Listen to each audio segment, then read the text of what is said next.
The lights weren't just bright, they were unforgiving. They poured down from every angle of the ABC studio like the judgment of 1,000 unseen eyes. Cold, controlled, clinical. Above the gleaming stage, robotic cameras glided silently on steel tracks, each one a mechanical witness waiting to record the moment someone slipped, faltered, or rose. The room was packed not with random spectators, but with veterans, teachers, parents, and students. Every face seemed to carry its own silent backstory.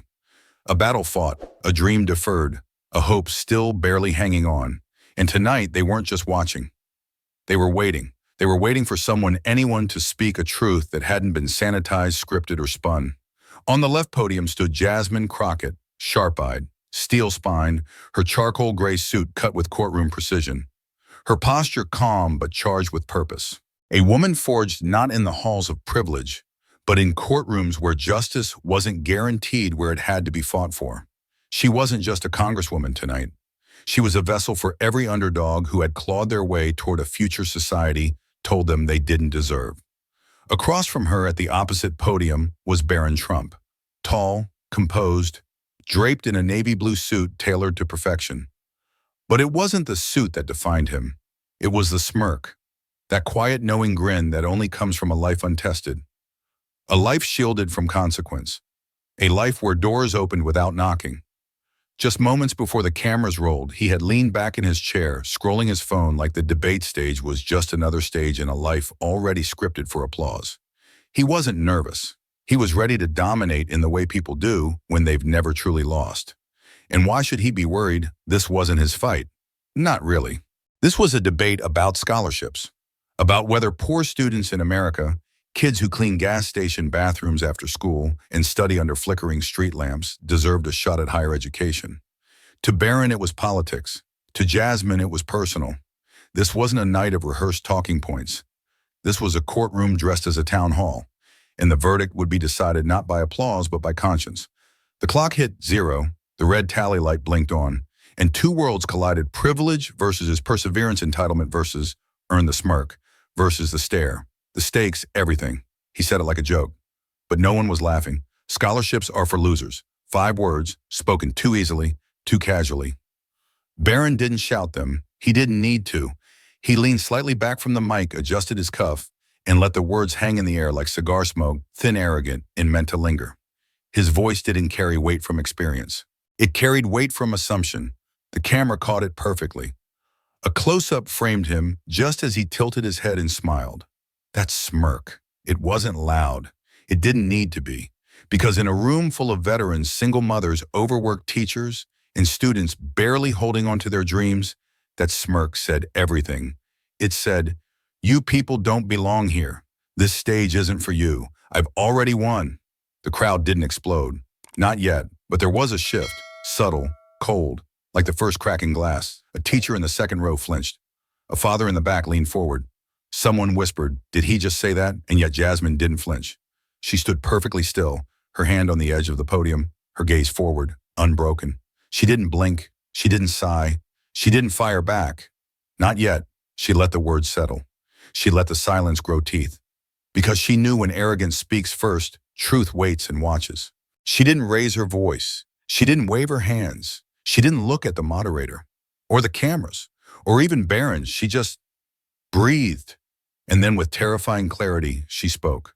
"You're talking about Americans who work harder in a single day than you have in your entire life." The words hit like a slow-burning fuse, not shouted, but carved like a name on a headstone. Barron blinked. For the first time, his confidence wavered. Jasmine wasn't here to play. She looked him dead in the eye, not with anger, but with something colder: truth. "Let me tell you what scholarships really are," she said, her voice quiet, but every syllable sharp as cut glass.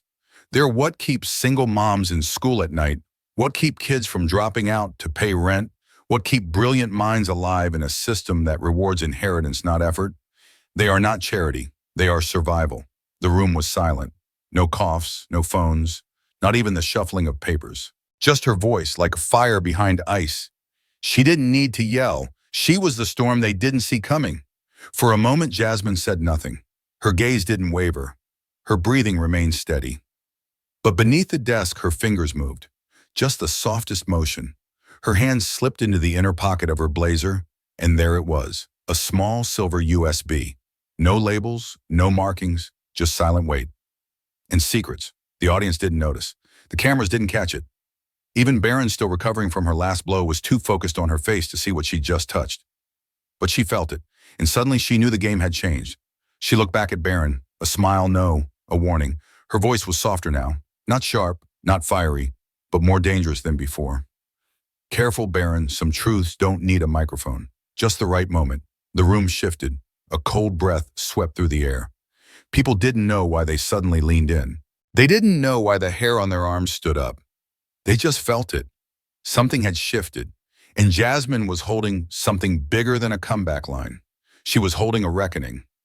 And then the screen lit up. No cue, no warning.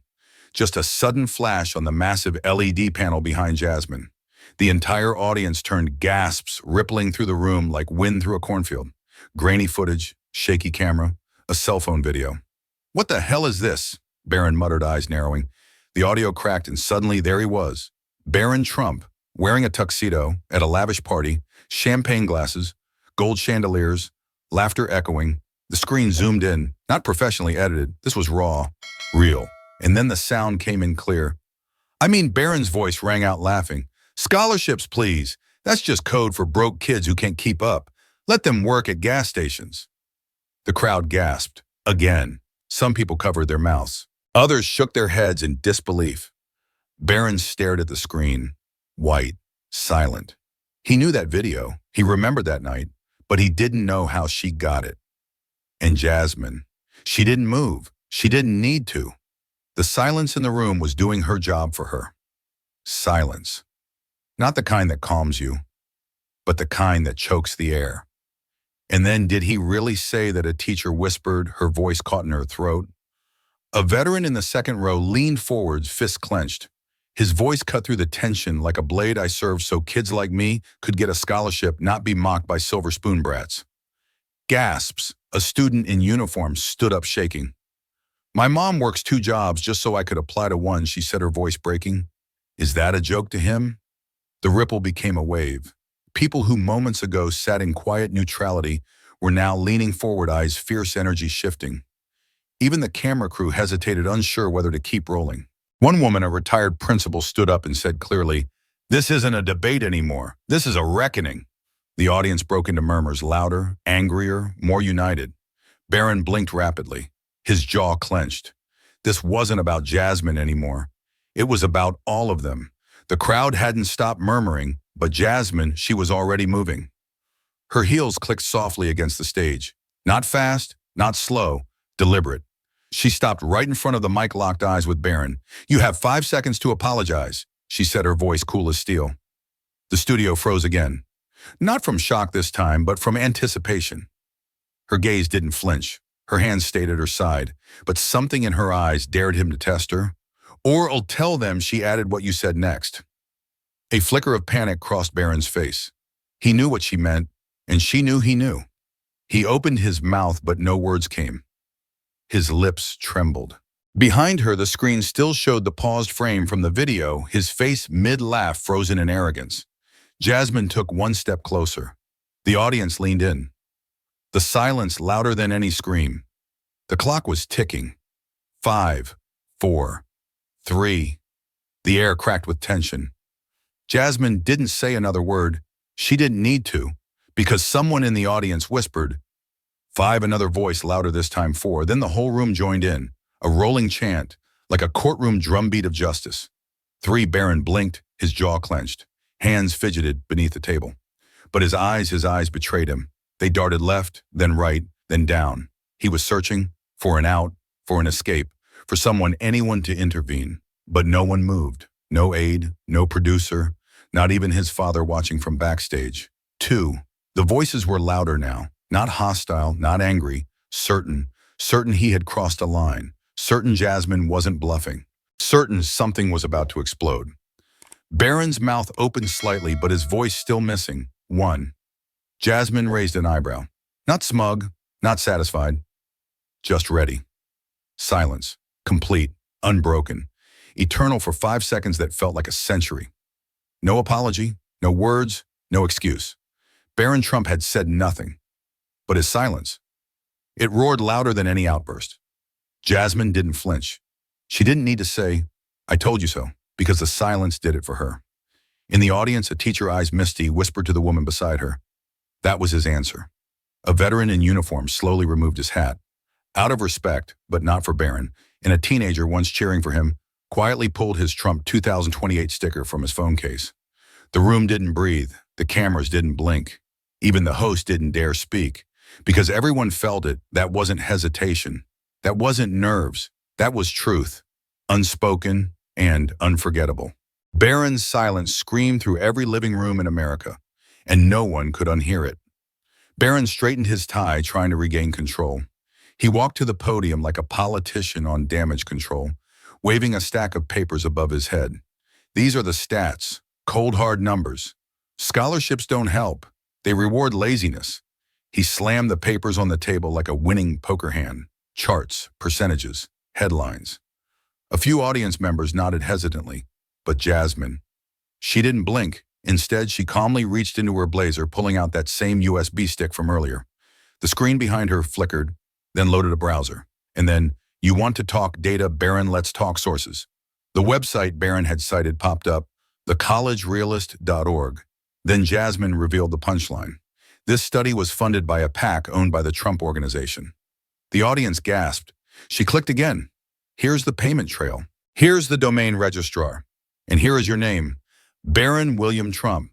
Registered admin. Barron's face turned to chalk. The numbers didn't lie. But now they had a face behind them. And that face was his. The audience was still buzzing when Jasmine took a breath, then quietly clicked again. A new file appeared on the massive LED screen.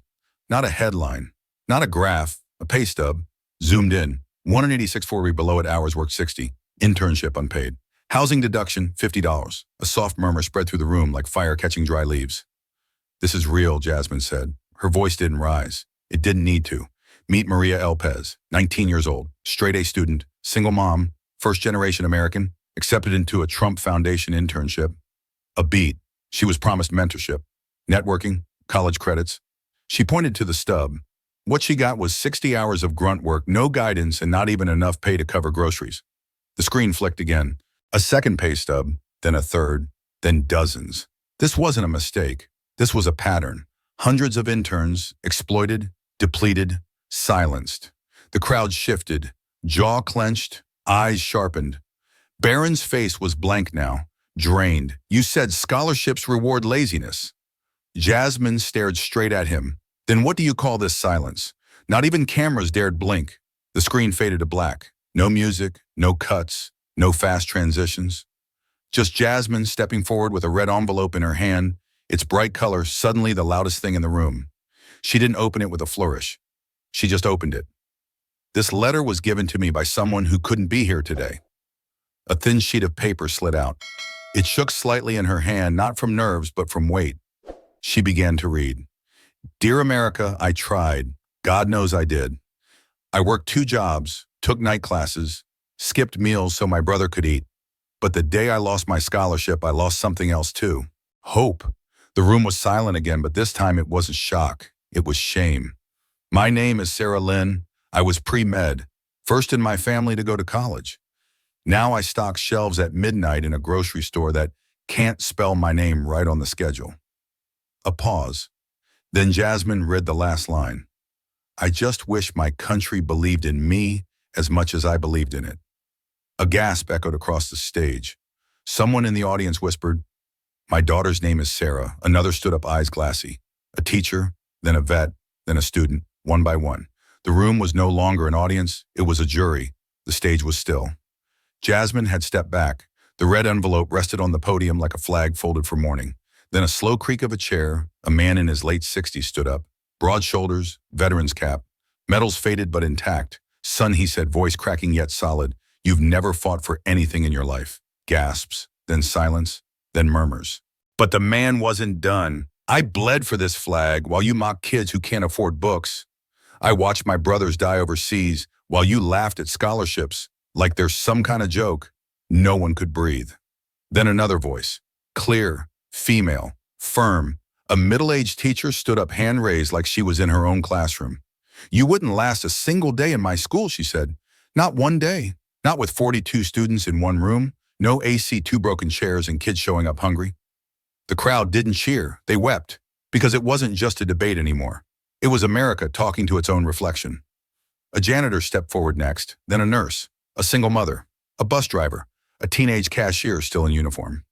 Each had just one sentence, one truth, one heartbreak, and all pointed in the same direction.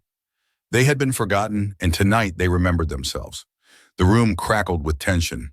No one moved. Barron's hands twitched. The camera zoomed in.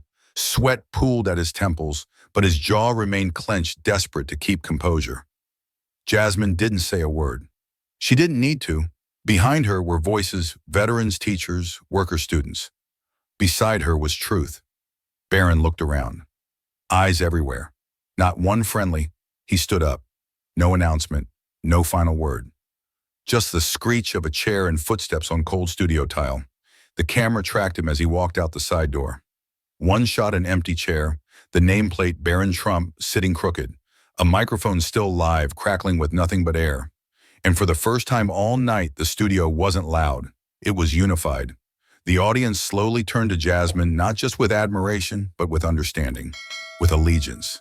She had not just debated, she had defended millions, and the other chair still empty. That silence screamed louder than anything Barron could have said. The morning after was unlike any other. News headlines blazed across screens nationwide. Barron walks out, Jasmine stands tall. One USB clip just changed the scholarship debate. America listened and responded. But the most powerful headline wasn't from a journalist. It was from a bill. Within 36 hours, 3 senators and 5 representatives released a bipartisan proposal. The American Access Act, expanding federal scholarship programs for underprivileged students, doubling internship wage protections, and mandating transparency in private education funds. For once, the headlines weren't about scandal. They were about substance. And in the chamber of the U.S. Capitol, Jasmine stood once again. This time, there were no cameras, just lawmakers, and silence. She held the same red envelope, and behind her, a photograph of Sarah, the girl who had whispered from the pages, "I just wish my country believed in me." Jasmine's voice did not tremble. Sometimes, she said, eyes sweeping the room, it only takes 5 seconds of courage to change everything. No claps, just pen scribbling. Eyes focused, minds changed. That day, it wasn't a performance. It was policy. And in that moment, history quietly rewrote itself. The crowd was still. Not because they were silenced, but because they were thinking. The screen faded slowly to black and white while Jasmine turned to face the audience, not the studio audience, but you. She didn't raise her voice. She didn't need to. If you had just 5 seconds to speak up against power to defend someone who couldn't speak for themselves, would you use them? A soft piano note echoed. A still framed Jasmine in front of a sea of faces, some skeptical, some awakened, some changed forever. And just before the final fade out, a single line appeared on the screen. Your silence is someone else's sentence. Then black screen. No outro, no music. Just a long pause and the weight of the question hanging in the air. Inspiring, haunting, socially awakening. A mirror held up to the audience, and this time they can't look away. In life, some moments only last 5 seconds, but they can change everything. The showdown between Jasmine and Barron wasn't just a debate. It was a reminder that silence is also a decision, and sometimes silence protects the wrong side. Not everyone gets a microphone, not everyone has an audience, but everyone gets that one moment to speak up. What's the lesson? You don't need to be powerful to make a difference. You just need to be brave enough to use your voice when it counts. If this story moved, you made you think, or woke something up inside you, subscribe now so we can keep telling the stories that make you see the world differently. Every video is a reminder. Sometimes all it takes is one voice and the world starts listening. Hit that subscribe button because next time you might be the one who needs those 5 seconds of courage.